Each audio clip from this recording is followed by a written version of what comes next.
Hello, everyone, and thank you for joining APQC's webinar, After Disruption, How Does Innovation Change? As a reminder, audio is available through your computer speakers or dial-in lines, and all attendee lines are muted. This is the Q&A tool located on the right of your screen. If you have any questions during the presentation, please submit them here and we will answer them at the end of the webinar. This webinar will be recorded and you will receive a copy of the slides and the recording in a few days. I would now like to pass the presentation off to the Supply Chain Management Principal Research Lead, Marisa Brown. Thank you so much, Madison. And it is indeed my pleasure to introduce our speakers today. Joining us, we have Stephen Wunker and Charlotte Desprat from New Markets Advisors. Stephen is a longtime friend of APQC's, and he is the Managing Director at New Markets Advisors. He has advised leading companies on growth and innovation since as early as 2004, and he even led the development of one of the world's first smartphones. Stephen has a history of creating successful ventures for his own companies and on behalf of clients. He also writes and speaks frequently on how organizations can create new growth platforms. His award-winning books include Capturing New Markets, Jobs to be Done, and recently Cost Ovation. And Charlotte Desprat is an innovation and strategy consultant at New Markets Advisors, and she's got a background in international affairs. She advises organizations across various industries, and she also frequently writes about market trends and research methodologies in outlets such as Forbes. New Markets Advisors as a firm specializes in industry disruptions, and COVID-19 is hopefully the biggest disruption in our lifetimes, as in we don't want anything bigger. But they looked in depth with their clients and other firms to really assess what this disruption meant in terms of how organizations are approaching challenges and projects differently now versus prior to this major disruption striking. So without further ado, I will pass it over to Stephen to really start the journey on how innovation changes after disruption. Thank you so much, Marisa. It's great to be with APQC again. Just some quick background about us and how we come to these conclusions. So New Markets is based here in Boston. We also have offices in Paris, where Charlotte is, and in San Juan. And we work globally with a wide range of organizations to improve innovation capabilities as we are setting growth strategies and underlying everything in deep customer understanding. As we have had those interactions over the past year, what we've realized is that people are really tackling innovation in fundamentally different ways than they used to, ways that they may have aspired to before the pandemic. But with the urgency of the pandemic and the shift in customer behaviors and supplier and partner behaviors and in everyday life, I think that it's been a crucible of learning that has really impacted so many of the organizations that we work with, not only in terms of what they're getting done, but how they're achieving it. So we want to focus today on that how. How are they achieving that? So I think we start by recognizing that with the pandemic, all of us are innovators now. In our professional lives, in our personal lives, we've all had to make major adaptations. And for many of us, I think we've recognized that we are more adaptable, more innovative than we might have thought we previously were. So what we've seen is that the old status quo of how companies used to innovate, where things might be a little bit siloed, where things were often very product focused, that has rapidly fallen by the wayside as companies are forced to act in a faster, more customer-centric, more humble sort of interactions with their market. Because nobody really knew where the world was going or how it was changing, but they all knew that they had to change. So COVID demanded new behaviors if companies were going to survive. They had to be fast, they had to be flexible, and they had to think about innovation multidimensionally, not just in terms of new products, because those can take quite a while to bring out, but in terms of new services, new brand propositions, new networks of partners, new customer experiences. all of those could come together and foster a great deal of innovation in a tremendously short period of time. And so while there are certainly many achievements of the pandemic, the fact that we have all learned how to be more innovative is clearly one of those. And our hope is that that's going to persist. So in our research with the organizations that we've known, we've distilled 5 distinct changes that companies have made in how they've approached innovation and how they aspire to continue to approach innovation after the pandemic. We're going to go through these one by one with some examples and maybe some questions and polls for you sprinkled throughout. And we'll hopefully have a discussion at the end of this presentation about how this is applied to you and maybe some of the broader patterns. So with that, I'm going to turn it over to Charlotte. Thanks, Steve. So we're going to start with was probably the most challenging practice, the most challenging lesson of COVID, which is how to embrace uncertainty. As Steve was explaining earlier, the pandemic was a really fine example of multiple shifts, multiple trends colliding together to create this massive upheaval across all sectors. And this kind of upheaval is only going to increase in frequency as the pace of different changes, whether political, economic, societal, continues to accelerate. So it's really on us to be better prepared for this, for the future, become more resilient in the face of that kind of uncertainty. And this is where future casting comes in. So that's essentially a fancy term to describe what is basically a more disciplined approach to understanding what your organization's future might look like. You might have heard of scenario planning, which is essentially a core aspect of that, but it's more than that. Essentially, you want to start with, it's typically a blend of trend analysis, so really knowing how to separate the facts from the questions, taking a wide view at your market and what the different trends are, understanding which customer behaviors will still stick around beyond the pandemic in this case, picking the most uncertain and impactful trends of these, and doing some scenario planning around that, so figuring out what the different futures might look like for your organization, and then spotting the different risks and opportunities in each scenario. So none of this is particularly new. We've seen scenario planning around for a long time, but what is new is that, well, first of all, it's become much more widespread, including in industries that are very foreign to this kind of practice, and we'll talk about some examples in a minute. But the other new thing that came with COVID when it comes to scenario planning is giving it a more sort of action-oriented angle. Scenario planning has been around for a long time, but it's sort of gotten this reputation of being more of an academic theoretical practice. But what COVID did was really put pressure on turning it into something that had to be useful for a lot of organizations. You couldn't just invest a ton of time and effort into nice abstract exercise that didn't really yield any useful results. So that's essentially what we've called future casting, what a lot of others have been calling it that way. Essentially scenario planning with a twist, sort of scenario planning meets action, essentially. So the example here that we wanted to draw your attention to has to do with education. And the reason why I wanted to focus on education is because it's one of those sectors that was more foreign to scenario planning, to future casting as a whole, but came to adopt it on a massive scale. So since COVID hit, a lot of schools, a lot of universities, districts themselves have been using various scenario planning tools to learn how to manage their operations in long term. And one of the examples we wanted to show here was the University of North Carolina.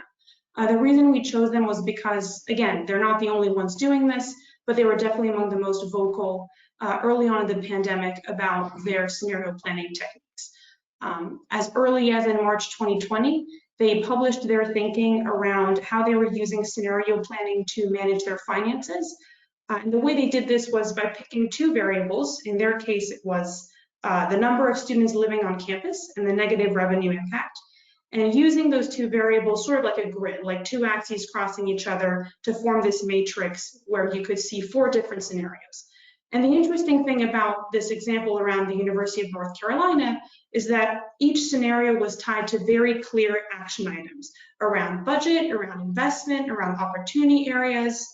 So again, the lesson from COVID here is learning how to embrace uncertainty with those future casting techniques with a very clear focus on making it useful, making it have clear action implications for you as an organization. And that's something that the University of North Carolina really did at the beginning of the pandemic.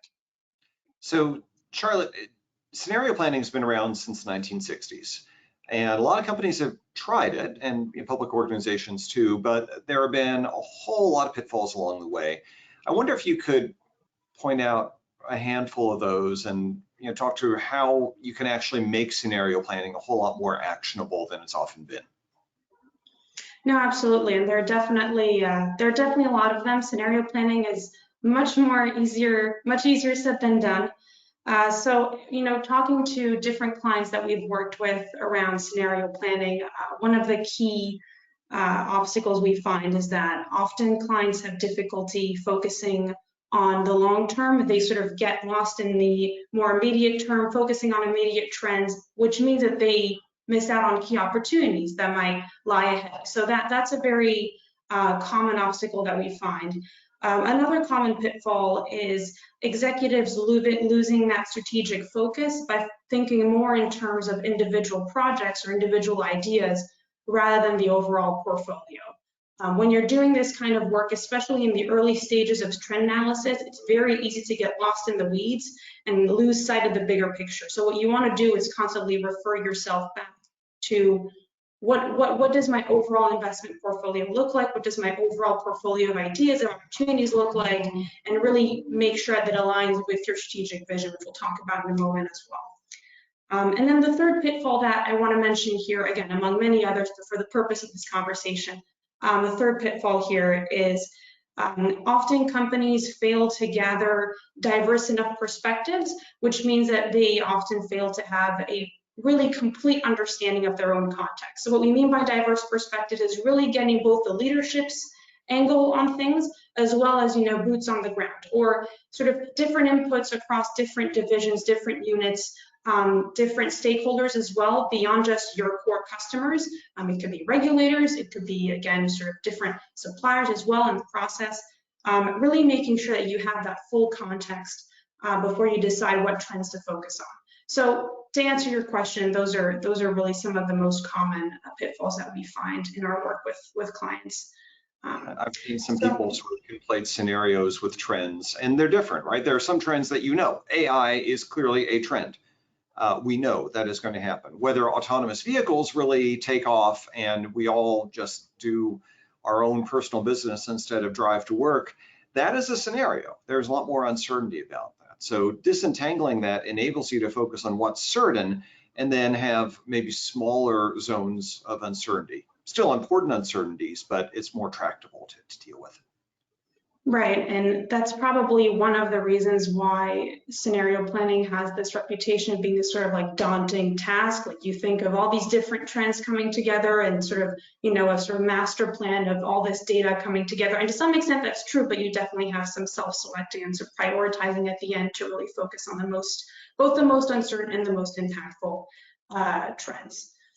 So we wanted to end this section here with a quick poll on to get a sense a little bit of how this sort of embracing uncertainty aspect feels to you at this point, a year into the pandemic.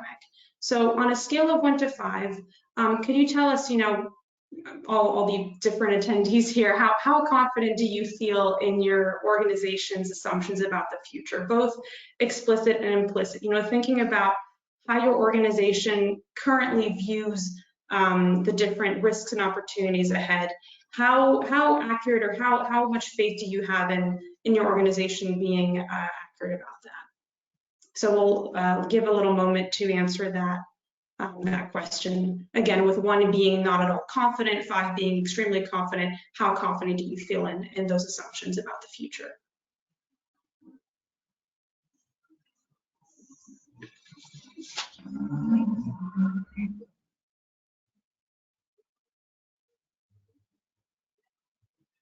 All right, so a little bit of hesitancy. It sounds like at least some people feel quite confident, which is a good result of COVID. Again, I think the pandemic has really given us more sort of a better sense of how much effort we do need to put into understanding the future.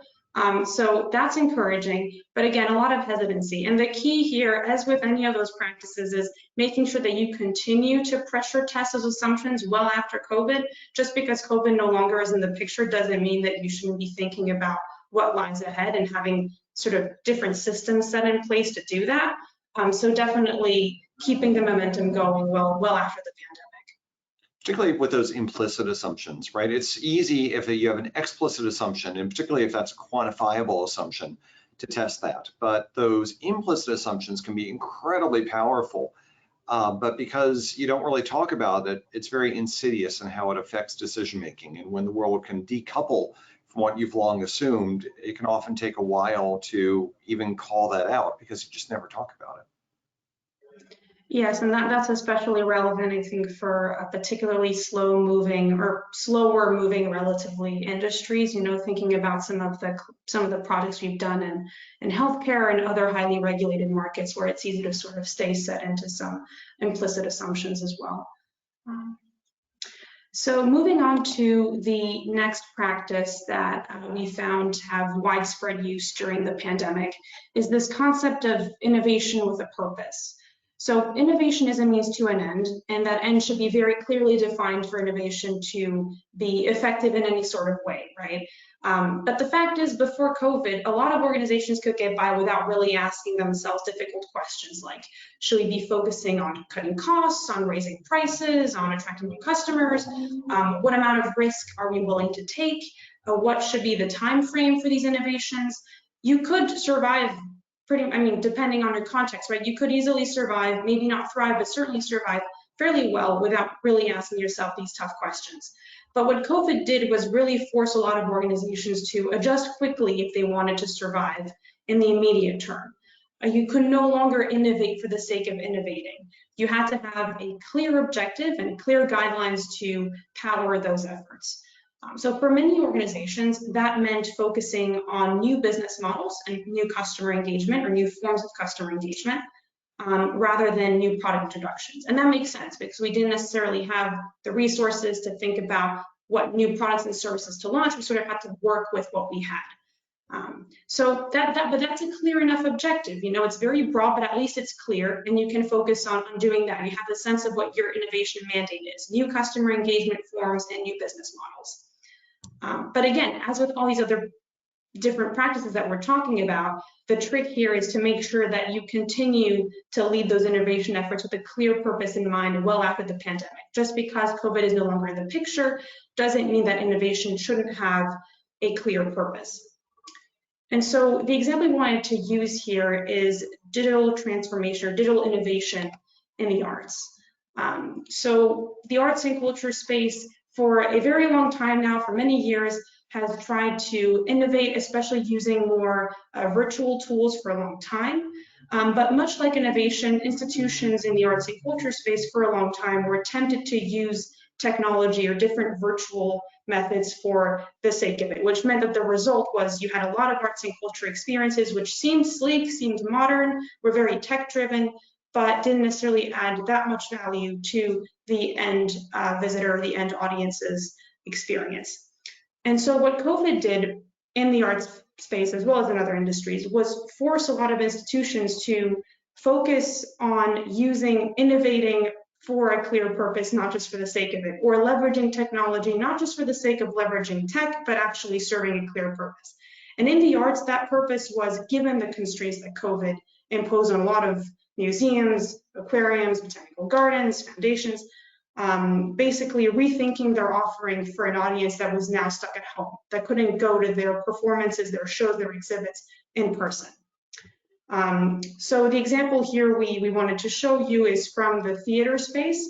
This organization in the US called the Actors Fund really took this objective to heart, and what they did was create this immersive virtual performance of Shakespeare's Macbeth. So to give you a sort of more visual image of what that consisted of, they basically had this 3D audio soundscape that was streamed for 3 nights, and that was designed to be listened to in the dark with headphones, with a candle and a Bloody Mary mix shipped to your home to enjoy during the show. So definitely meant to elicit a spooky, very sort of absorbing type of experience that would make you think, this is really cool, not necessarily I miss going to the theater. It was really meant to create a standalone, valuable experience that wasn't just the next best alternative to the real in-person thing that you were missing out on. So by clarifying the role that technology should play and that generally clarifying what goal they were aiming for, the Actors Fund, as well as many other arts and culture organizations, gave themselves a clear sense of what their innovation efforts should strive for. Yeah, I think Shakespeare is the original master of horror, right? Stephen King is a pale imitation. So, we work with a lot of organizations that want to be very customer centric. And look, we wrote a book called Jobs to be Done, a roadmap for building a customer centric organization. But why is it a fallacy to start with customer research? Where should you start instead? Right, so it is definitely tempting to think that, in order to be customer centric, I need to go to customers first and let that drive my vision. But the fact is, again, the intention behind that is right, but in order to actually sift through the many ideas, the many opportunities you're going to get from just doing customer research, you need to have an idea of what it is you're looking for. You need to have a vision. And a way of prioritizing ideas. If you talk to customers, you'll realize there are a gazillion pain points you could address, a gazillion ideas you could leverage, but you can't do all of them. You can't attack all of them, and you shouldn't do that anyway.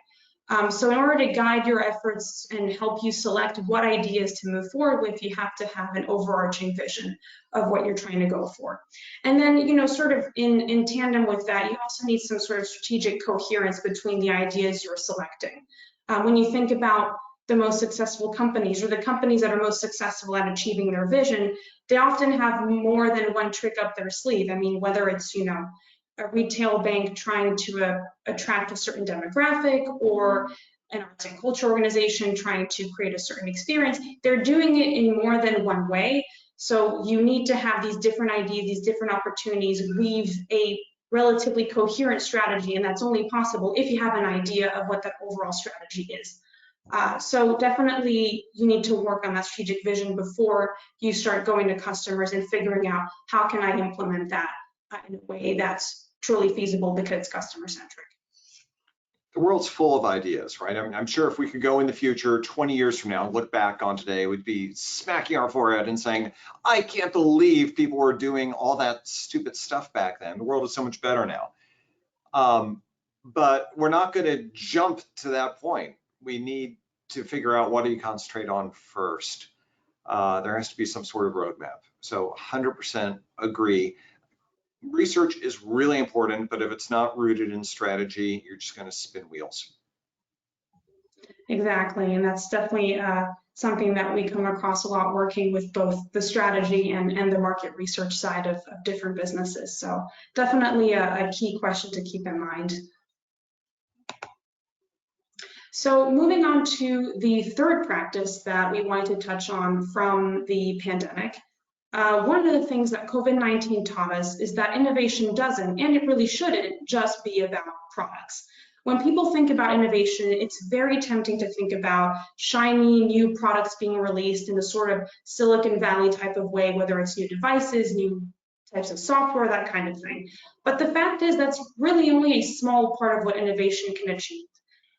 From the work we've done with Deloitte's Doubling unit, one of the frameworks we use is the 10 types of innovation framework. Some of you may be familiar with, but essentially it charts 10 different ways of innovating around your organization. And when you look at that framework, you realize that innovation around your offering is only a small piece of the puzzle. And actually technically only 2 of these 10 types of innovation really have anything to do with your product. More specifically, it has to do with product performance and the product system. So products and services that are sort of complementary to your core offering. But the 8 other types of innovation all have to do with non-product areas, whether it's the customer experience, so channel, brand, customer engagement, or configuration, so profit model, network structure, that sort of thing. And as it turns out, these 2 extremes in non-product innovation, so business model innovation on one hand and customer experience innovation on the other, are historically associated with greatly outsized financial returns. And actually, when you think about very successful companies, very often you will find that it comes from a really innovative customer experience or that kind of thing. So there's a strong incentive to think beyond the product, and that's something that COVID again really forced us to do. We just didn't have the resources to sort of roll out a bunch of new products and services to wait to sort of ride that next wave of disruption. We had to think much more multidimensionally and work with what we had if we wanted to survive. So when you look at restaurants, for instance, a lot of establishments turned themselves into meal preparation services, which is radically different from what they used to do. Or arts and culture organizations, again, a lot of museums, aquariums, botanical gardens had to shut down their in-person operations, took a look at what their core offering was and packaged it differently. For instance, a lot of museums creating activity kits to keep kids busy while the parents were working from home. So really looking at what you have and tailoring it to the challenges that you're facing. Now, of course, as with all these other practices, and I'm going to repeat myself here because it's an important point, you have to learn how to keep that going beyond the pandemic. So how do you do that? And that's where the frameworks are really helpful. The 10 types of innovation is a helpful framework for continuing to think beyond the product, but there are other methods out there to keep you in check. One of the methods that we happen to specialize in here at New Markets is jobs to be done. So this idea of what are your customers trying to get done when they purchase your product or service? What are the deeper motivations behind their use of your product or service? Whether it's emotional, functional, a wide range of different jobs. That kind of framework can help you stay true to your customer needs as you think beyond the product so that you really make sure that you're not off the mark, essentially. And if you want to think even more in an even more customer-centric way to make sure that you really stay true to those market trends, you can also think about journey mapping, which we often combine with jobs to be done to really have a full view of what the customer's journey looks like before, during, and after purchasing your product and service. So all of these different techniques are really helpful in making sure that as you think beyond the product, you're not going going astray to some extent, and you're actually focusing your innovation efforts in a productive way that will resonate with your target audience at the end of the day. Some of this stuff might sound newfangled, but it's existed for a long time. It just has been done much more rarely. So one of my favorite examples from 100 years ago, how did General Motors knock off Henry Ford and the Ford Motor Company from the perch of the global automotive industry? And they didn't do it through new products, but they did it through strategy and having a coherent long-term vision that was not about the product, but they created auto dealerships, they created auto financing, they created 5 different brands, not just one mega brand. They did a whole lot of stuff that innovated all around where Ford was with his very reliable, very cheap auto. And they were able to really be customer-centric in how they did that. Now, the thing is, you just didn't see a whole lot of that for quite a while because the tools weren't codified, the strategies weren't formalized, and now we're in an age where that has been done, and more and more rapidity because those tools are far more accessible, I think, than they used to be. You don't have to be the business genius of Alfred P. Sloan, who led that insurgency against Ford. You can use a lot of these tools and deploy them directly for your organization. No, absolutely. And again, there are a ton of examples across industries. GM is definitely one of them. The other that we wanted to bring up here is actually from a project that we did right at the start of the pandemic in the spring of 2020, as the pandemic was hitting the Western world, essentially. So this was with a food ingredients company whose objective was to focus their innovation efforts on both the manufacturing process of their ingredients and the end customer experience. So really thinking beyond the food category itself. And to give you sort of a more visual image here, we're talking about, it could be dairy, nuts, coffee, spices, all sorts of ingredients.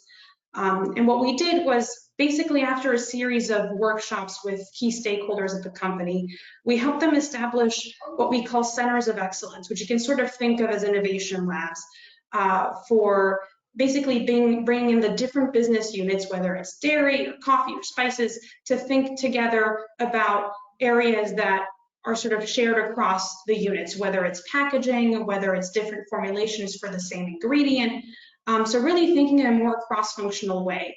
And what that helped ensure is that by working across different units and not just in a single unit, not just coffee, for instance, the food ingredients company really ensured that they were innovating across the board in areas that could really apply to a whole range of their operations. Yeah, looking broadly at what your capabilities are and what the dimensions are for innovation often opens up so many avenues for easier innovations than people typically have had when they just really push along the same avenues that they've been pushing along for decades sometimes. And that disciplined exercise of stepping back, looking at your strategy, understanding what are those levers, and then where are customers experiencing pain that might be adjacent to what you're doing. So it gives you a right to play, but it's not typically where you've been concentrating. That can yield some pretty compelling and low-hanging fruit.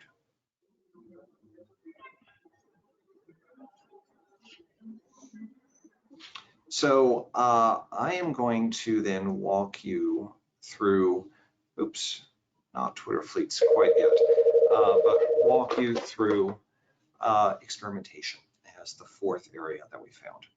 So when we're talking about experimentation, we are talking about a disciplined, business-oriented form of experimentation, which means we're not just trying out some random stuff and seeing what the heck happens, but rather we are embarking in a disciplined way along two forms of experiments.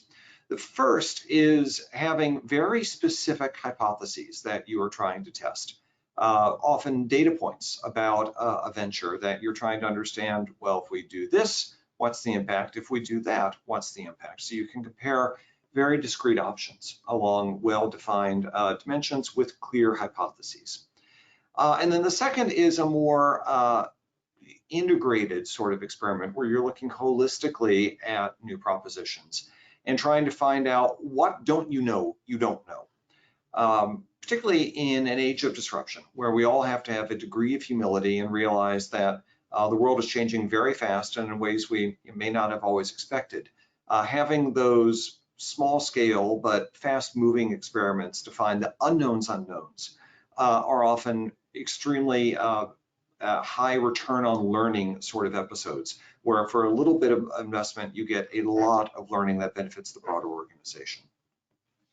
Now, as you do that, you often want to start new concepts in what we call foothold markets. So those footholds are places where you can rapidly iterate and then broaden out a proposition. We saw this in the pandemic where people would try all sorts of footholds in different geographies they might be servicing or in different business units. So they wouldn't roll out something all at once across an entire organization, because that would take a while. Even in a fast-moving world, that would take a while. Rather, they want to get out there, they want to learn fast, understand in a systematic way what they were learning, and then be able to roll out those learnings and roll out the actions throughout the broader organization. Now, to do that, you're also going to have some pivot points out there. There are going to be places where you're going to have to assess what more are we learning? Did we prematurely scale up? Did we place a wrong bet? And you want to define those as much as you can in advance so that you can look at it in an objective way at the right time for the market, not what just happens to be a convenient time for you. And thereby react quickly as you need to. Look, adaptability and flexibility have become key buzzwords of what will soon be the post-pandemic era. But to get there, it's not just a matter of being flexible. You need to have a discipline about how you do that, because the forces of gravity in an organization will pull you towards these very predictable processes, which are comfortable, which are easy to plan around, which are easy to budget for, but they may not be appropriate for a very fast-moving world on the other side. So by way of example, we look here at Twitter, which is an organization we know well. So Twitter had looked at what behaviors were occurring on its platform. And it realized there was a large segment of users that refrained from tweeting because they worried about things just going out there into the universe and being broadly viewable and being out there forever. And so there was this segment of folks who were struggling to express themselves comfortably. And for them, they created a feature called fleets, which were easy to compose and critically disappeared after 24 hours. So it didn't have that permanency. It didn't feel like it was a higher stakes sort of enterprise. So good idea. But with humility, they realized that they're asking for people to interact in a new way, and there was probably a lot of stuff they didn't know that they didn't know. So at the start of the pandemic, they first launched fleets in Brazil. Brazil had a significant COVID issue, a significant Twitter market. It was a good place to see what was going on in a very fast-moving environment. And then they got learnings from there, and then they went to Italy, very different environment. And then they went to India. So 3 totally different environments to get those learnings. Notice that the United States and Japan, their 2 biggest markets, were not in that list. And that's very intentional because it's easier to experiment and to learn on a bit of a smaller stage where things are a little bit lower stakes than going onto your main stage in the biggest lift, the most arduous sort of environment in which to stage this experiment and trying to learn all at once. That would be a little too high stakes. And so rather they experimented in these other markets instead. So in addition to keeping the risks low, choosing those markets, for instance, where the risk of what might happen if things don't go well essentially is fairly minimal. It seems like, speed and keeping those costs low are key aspects to abide by, particularly at a moment of crisis like the pandemic. But when it comes to, speaking of those specifics behind that, do you have any advice to share on how to set up these quick, low-cost experiments? I mean, when I think of some of the clients we've worked for instance, I can definitely imagine that some of the different corporate cultures might not seem at first to be sort of compatible with that, or at least at first glance, it might be more difficult to set that up. So again, thinking about organizations of all shapes and sizes, what advice do you have to share on how to set up these quick, low-cost experiments? Yeah, a lot of organizations aren't terribly good at this. What they do instead is they build a miniature version of the whole enchilada, and that takes a while to build, and then they put it out there without any defined timeframes, without sort of kill, no kill criteria, and it just lasts and lasts and lasts. And then organizations get stuck in this pilot hell where they've got 10 or 20 little pilots out there, but nothing really meaningful. So instead, those organizations should learn from the best folks at running these quick, low-cost, high-return experiments, and those are venture capitalists. So that's a VC's job, is to be able to find the right ventures and then focus those ventures on those fast learning activities so that they know where should they double down their investments and where should they just cut bait and walk away. And look, normally a VC is going to fail. About 6 or 7 of a VC investments fail to pay back the money that was invested in them.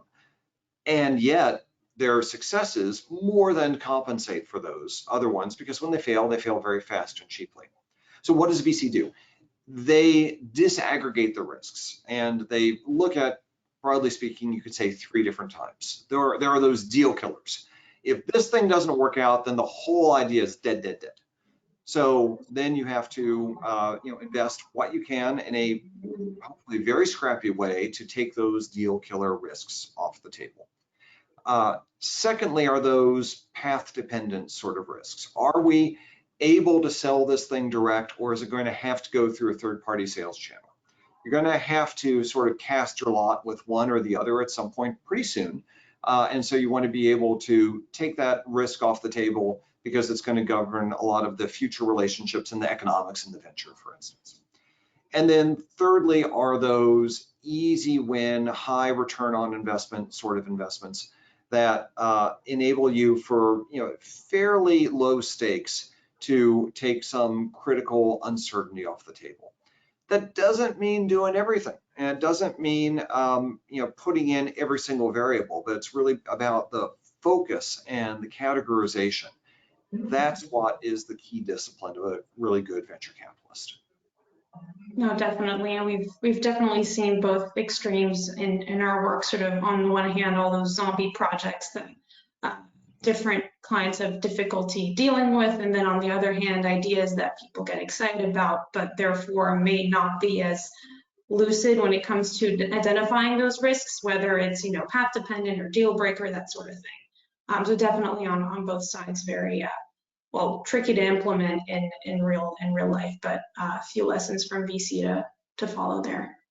Yes, this is a good vaccine, by the way, against CEOs loving something to death, so that they are a little too fond of some ideas, which sometimes are their own ideas, but rather you apply that same discipline wherever an idea comes from.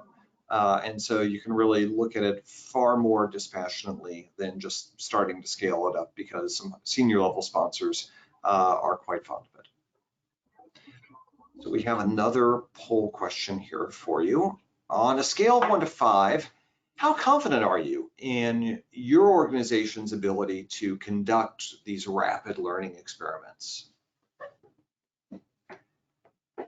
So 5 being high again and 1 being low. Tell us what you think.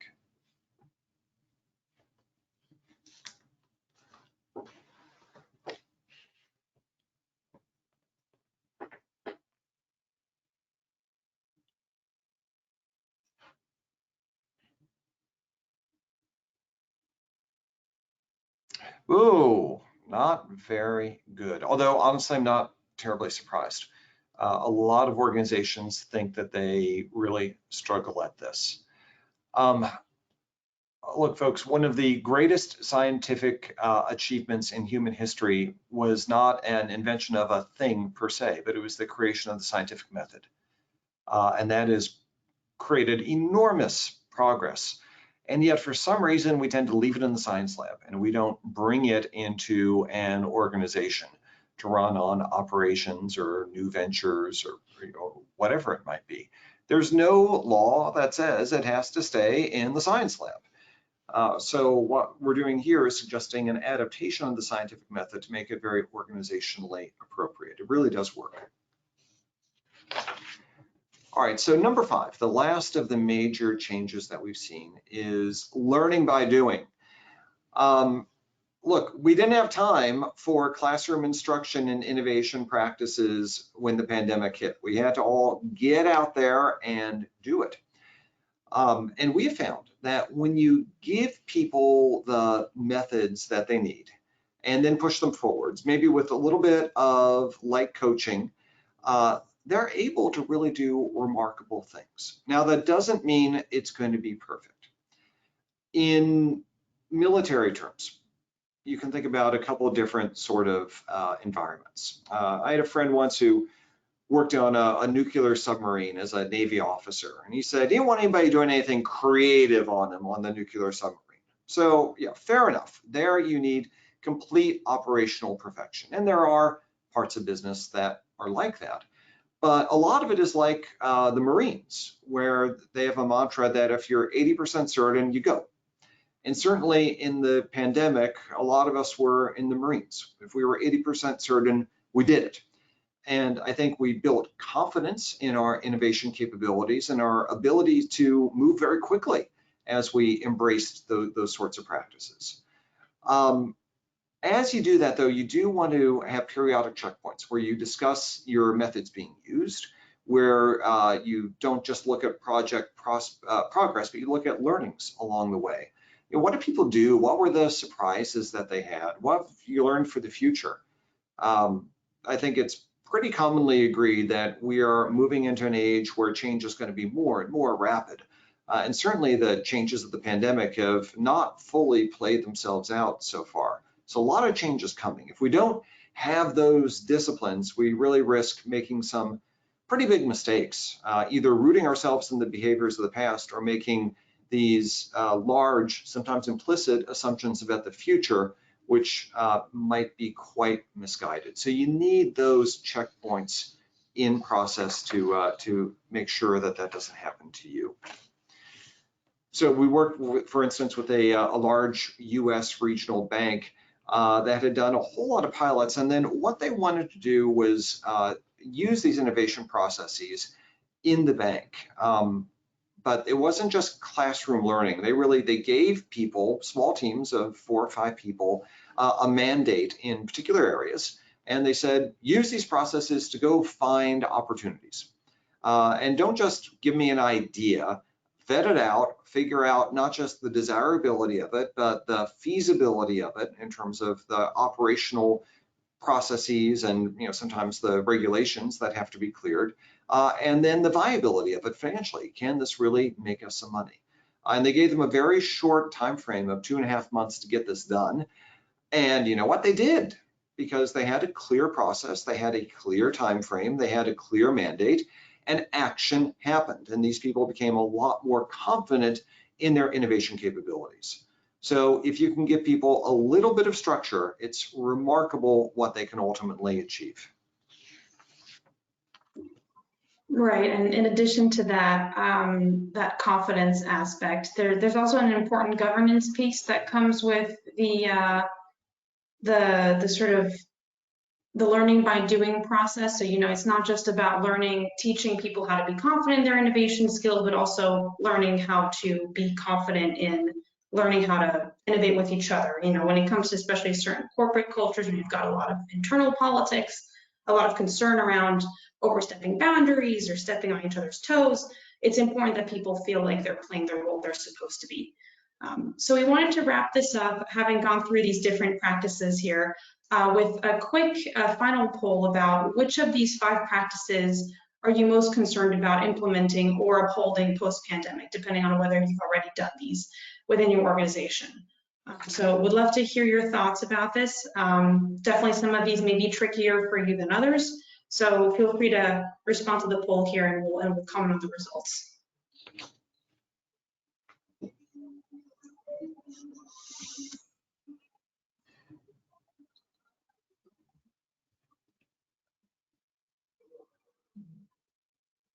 All right, so unsurprisingly, the experimentation part seems to be the most challenging for a lot of you.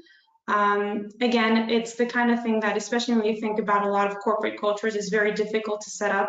It's also the action component of dealing with uncertainty. Again, that part of scenario planning that a lot of organizations have struggled with, which means that a lot of their exercises sort of lead to, okay, we have all these trends, all these ideas, we don't even know what to do with them. So not surprising to see that, and then innovating with a purpose, along with spreading those competencies through learning by doing, also very challenging. We'll actually talk about how to do that in a very quick way in a second, since when it comes to next steps, you definitely want to prioritize those as well.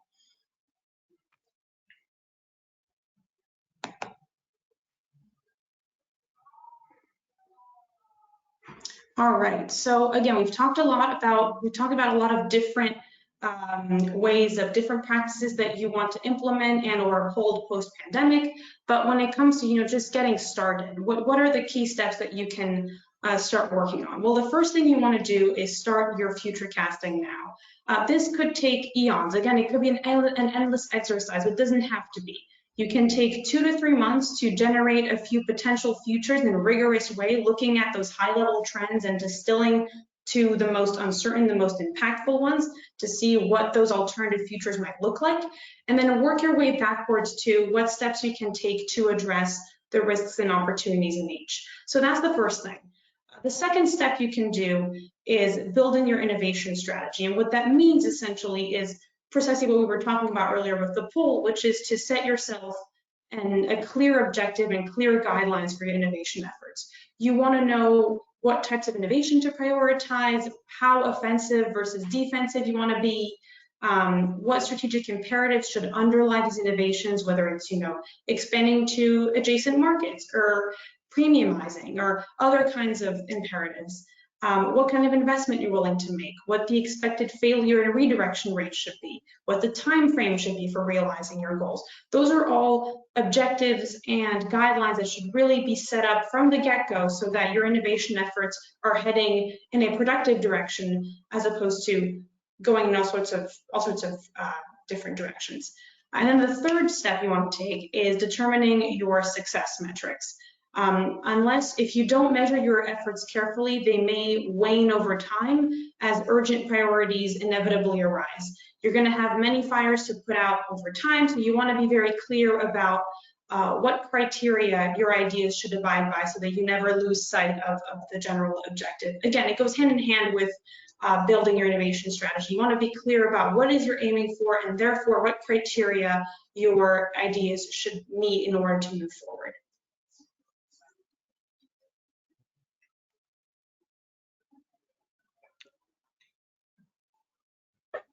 So I will just conclude by saying that we do have a working paper on our website, newmarketsadvisors.com, where you can download some of what we've been saying today and get it in somewhat more depth as well.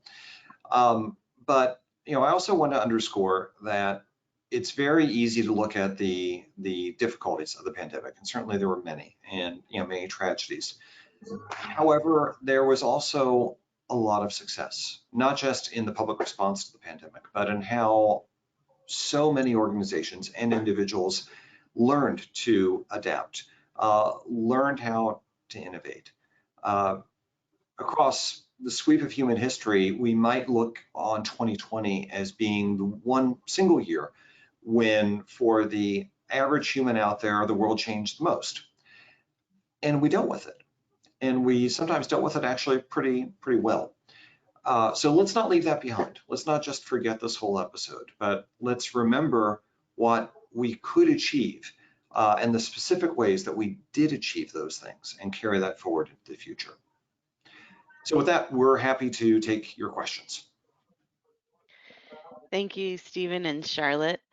Great points you made. We have a couple of questions here for you from our attendees. And I do just want to encourage the rest of you to put your questions in the Q&A tool on the right side of your screen.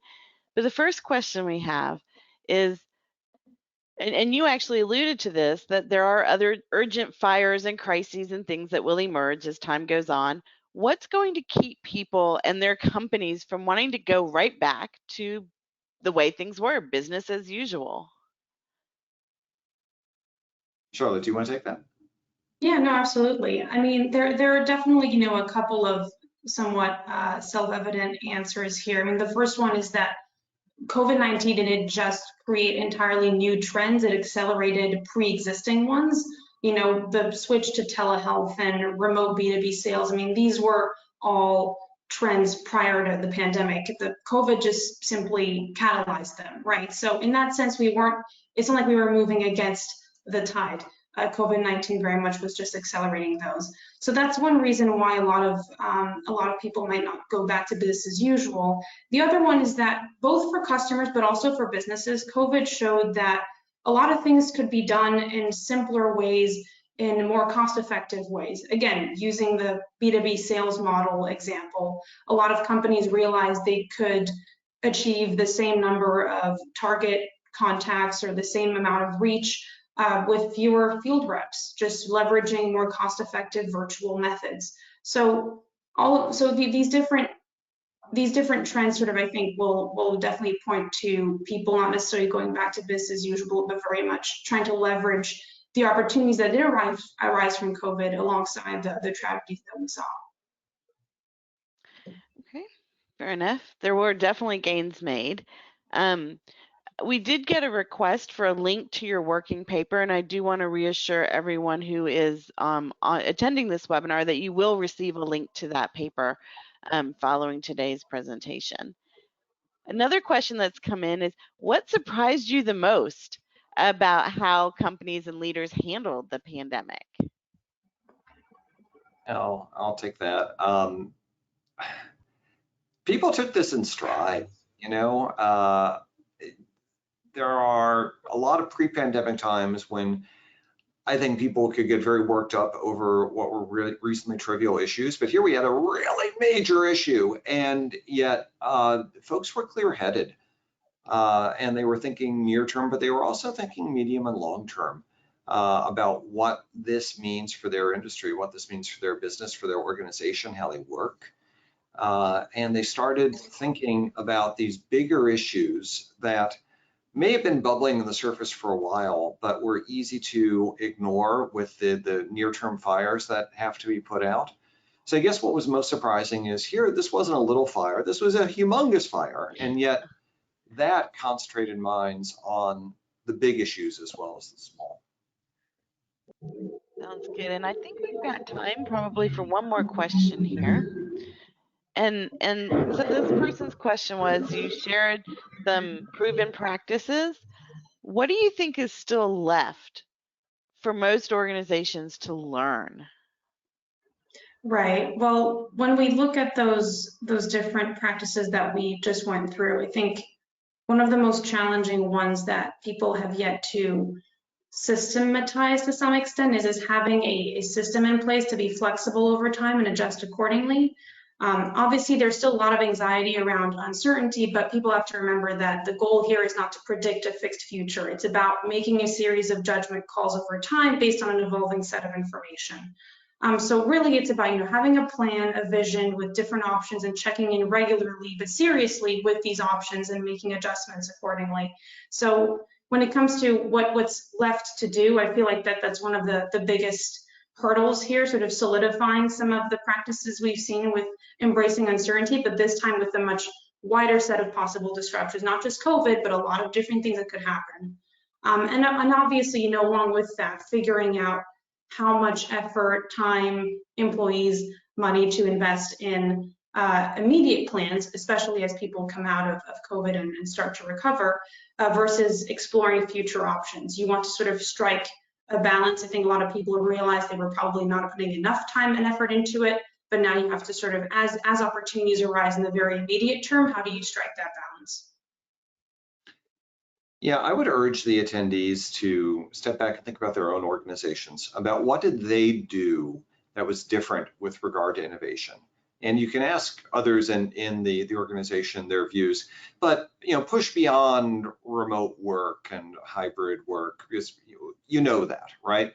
I'm talking about more of the real plumbing of how you get things done, the way you made decisions and set priorities and dealt with uncertainty. Think about that. What is different now or has been different over the past year, and what do you want to keep versus what might you want to jettison? That will help you codify, for your own folks, what they should be really proud about, but then also it will set your agenda for embedding that change into the years to come. Well, thank you both for sharing your advice and guidance and lessons that you learned and distilled down from the pandemic. Really appreciate that. And Madison, I'm going to turn it back over to you to close us out. Thank you, Steve, and thank you, Charlotte, so much for joining us today. I just wanted to let everyone on the line know that you will receive some additional resources in relation to today's topic. And if you have any additional questions for Marisa, Steve, or Charlotte, their contact details will also be included. If you don't already, follow us on our social media pages to stay engaged and receive the latest updates. And when you close out the webinar, if you have the time, please take our satisfaction survey. We read every comment and are always striving to improve our webinar experience. And I just want to thank you for joining and have a great day.